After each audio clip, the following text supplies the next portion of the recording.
데살로니가 전서 5장 1절부터 11절입니다. 제가 읽겠습니다. 형제들아, 때와 시기에 관하여는 너희에게 쓸 것이 없으니 주의 날이 밤에 도둑같이 이룰 줄을 너희 자신이 자세히 알기 때문이라.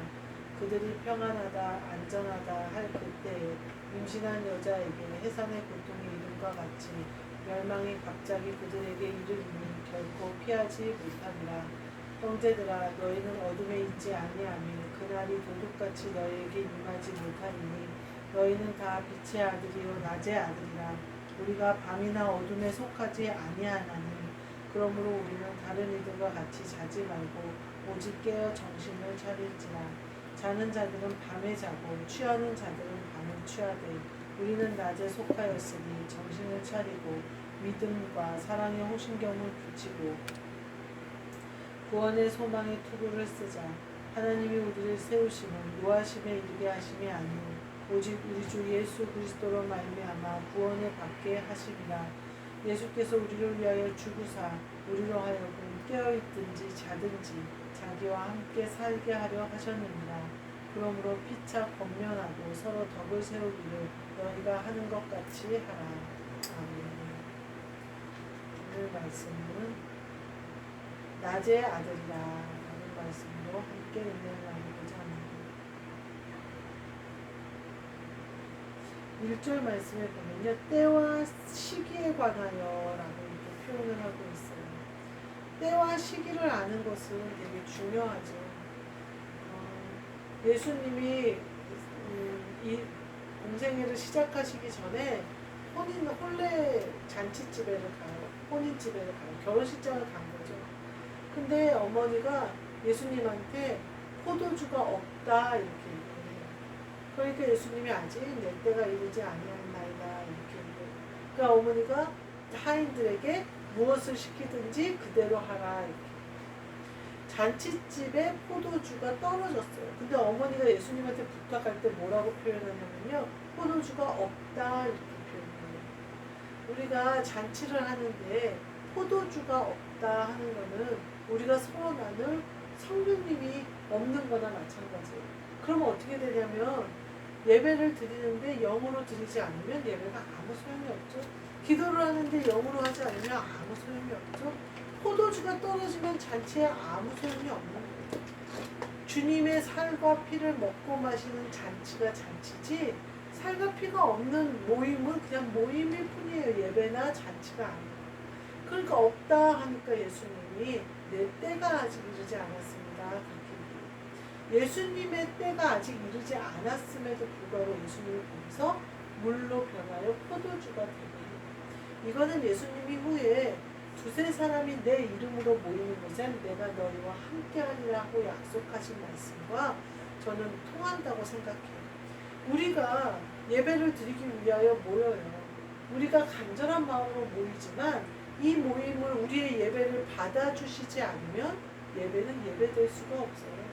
그래서 예배 가운데 잔치가 이루어지고 이곳에서 예수님의 살과 피를 먹고 마시는 떡을 떼고 포도주를 나누어 마시는 잔치가 예배 때마다 일어나는 거예요. 그래서 실제로 예전에 그 사도행전의 초대교회에서는 항상 성만찬을 예배 전에 했던 것을 알 수, 예배 가운데 하거나 예배 전후로 성만찬을 한 것을 알 수가 있어요. 그래서 떡을 떼고 포도주를 나누어 마셨어요. 그게 어떤 표징이 되는 거죠. 예배도 마찬가지예요. 떡을 함께 떼고 말씀을 함께 떼고 성령이 운행하시는 포도주를 함께 마시는 자리예요. 그런데 때가 이르지 않을 때가 있어요. 예를 들면 뭐 예배 우리가 갑자기 어느 성도님이 막 부탁을 해서 예배를 부탁을 해서 그 가정에 가서 예배를 드리게 될 때가 있어요. 그때 보통 목사님이 가시지만 사모가 쫓아가고 또 권사님이 같이 가거나 이렇게 해서 동행하는 경우가 많아요. 왜 그러냐 하면 잔치가 돼야 되고 두세 사람이 예수 그리스도 이름으로 모여야 하기 때문에 그래요. 삼겹줄은 끊어지지 않기 때문에 갑작스러운 예배의 요청이 있을 때에 예수님이 그곳에 우리와 함께 하시기 위해서는 반드시 협력함이 필요해요. 아주 실족하여 괴롭고 힘들고 일어날 힘도 없고 주님을 부를 힘조차 없을 때에 교회가 가서 함께 예배드리는 것은 굉장히 중요한 일이고 교회의 사명이기도 해요. 그것이 지금 예수님이 혼인잔치에서 베푸신 일과 같아요. 때가 이르지는 않았지만 포도주가 없는 거예요. 그러니까 이 잔치가 계속되려면 어떻게 돼요? 포도주가 있어야 되죠. 그러니까 예수님이 물로 변하여 포도주를 가게 하셔요. 그 얘기는 뭐냐면 우리는 물로 예배를 시작하지만 예수님이 포도주로 변하게 하셔서 하늘문을 여시고 그 자리에 임재해 주신다는 거예요. 예배를 우리가 아무리 사모하지만 예수님이 임하지 않는, 성령님이 오시지 않는 예배는 예배가 아니에요. 그냥 모임이에요. 우리의 놀이일 뿐이에요. 많은 예배가 제 생각엔 이와 같은 모임으로 하지 않았나 하는 생각이 들어요. 제가 그 전에 성령 받았을 때 예배를 많이 드렸죠. 그때도 동일하게 예배를 사모하고 예배를 좋아하고 예배를 좋아했어요. 근데 예배가 어느 순간 어떨 때에는 사람을 만나기 위한 만남이 될 수도 있고 또 음식을 대접하는데 정신이 팔려서 마르다처럼 정신이 없을 때가 있어요. 중심을 잃으면 안 돼요.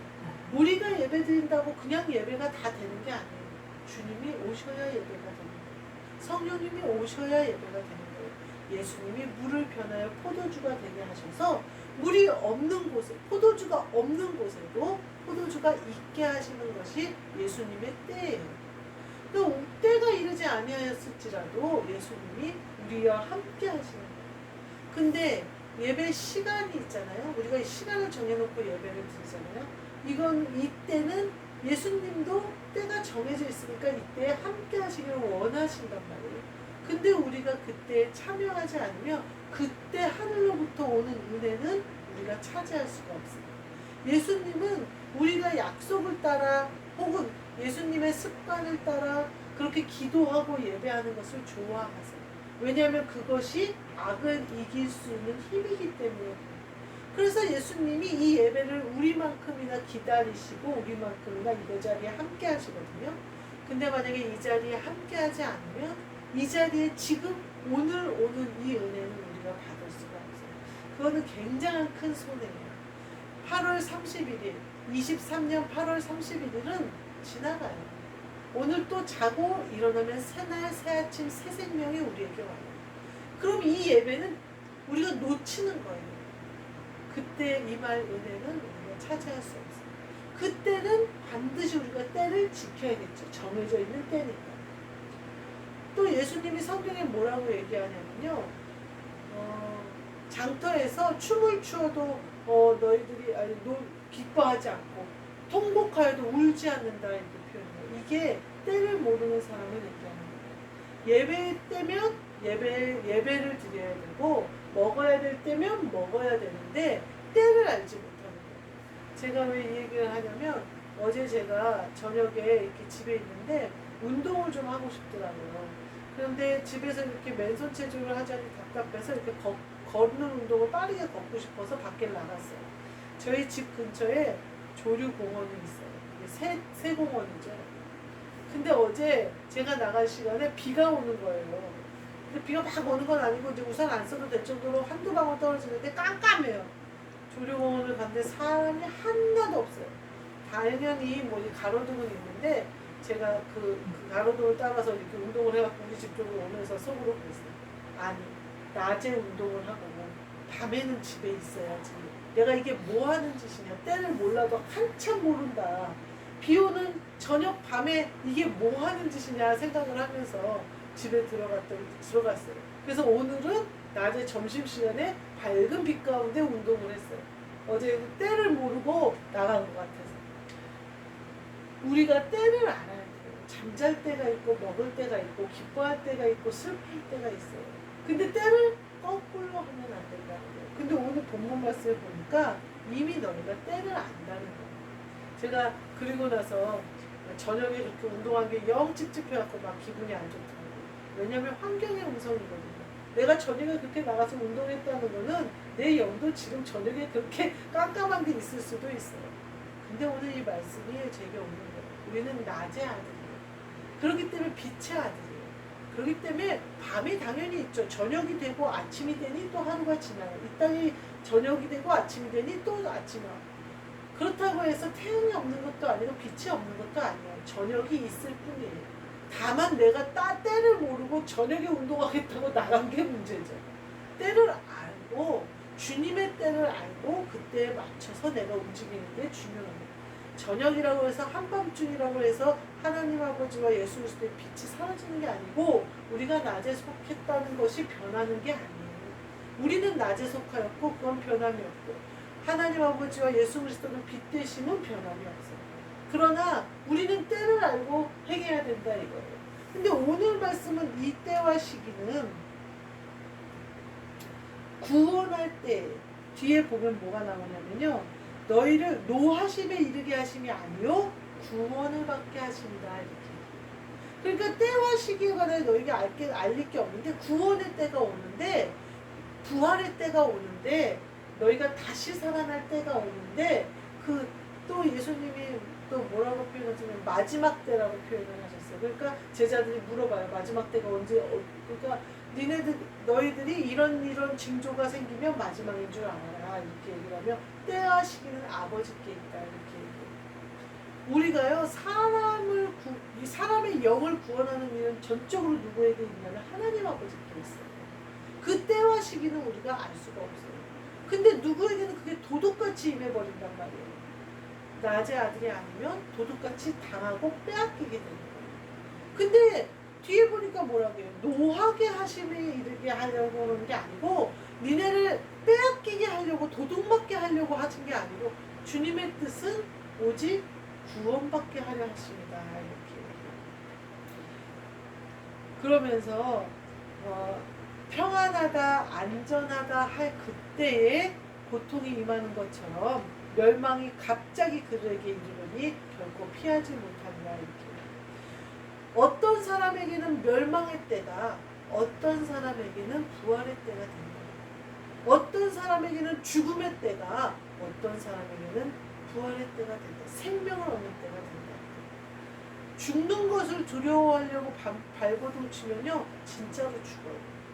새들이 이렇게 올무에 걸렸는데 구해주는 사람들이 구해주러 가요.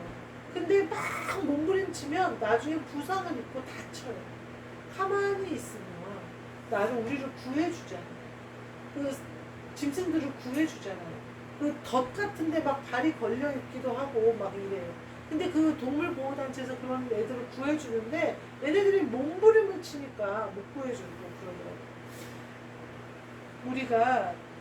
우리가 해야 될 일은 정신을 차려 깨어 있는 거예요. 내가 낮의 아들이라는 사실을 잊어버리지 않는 거예요. 그래서 어둠 속에 갈지라도 반드시 빛이 있음을 알고 빛을 찾아 빛을 따라가는 거예요. 근데 내가 하려고 몸부림쳐버리면요 빛을 따라갈 힘이 내게는 없어요. 그러면 어떻게 되냐면요 오히려 더욱 더 올무에 걸리면서 더 안으로 빠져들어요. 내가 할 수 있는 일이 없으니까. 오히려 내가 모든 것을 내려놨을 때 주님을 온전히 따를 수가 있거든요. 너희는 다 빛의 아들이요 낮의 아들이라 우리가 밤이나 어둠에 속하지 아니하나니 이렇게 그러면서 자지 말고 깨어있어라. 그리고 자는 자들은 밤에 자고 취하는 자들은 밤에 취하되 이렇게 취하고 자는 것을 말하는 건 영이 취하고 영이 자는 것을 말하는 거예요. 세상에 취하는 거가 제일 위험한 것 같아요. 그리고 또 잠들어 버리는 게 위험해요. 깨어 정신을 차리래요. 그래야 낮에 속해서 빛을 따라 계속 갈 수 있다는 거예요. 우리가 취하는 것이 뭘까? 세상에 취하는 거예요. 물질에도 취하고 여러 가지로 취해요. 저는 제 취약점은 자존심인 것 같아요. 그 자존심이 죽었다 생각했는데 아직도 근데 자존심이 있어요. 그래서 망신당하기 싫고 조롱당하기 싫고 그게 사람 본능이지 않나요?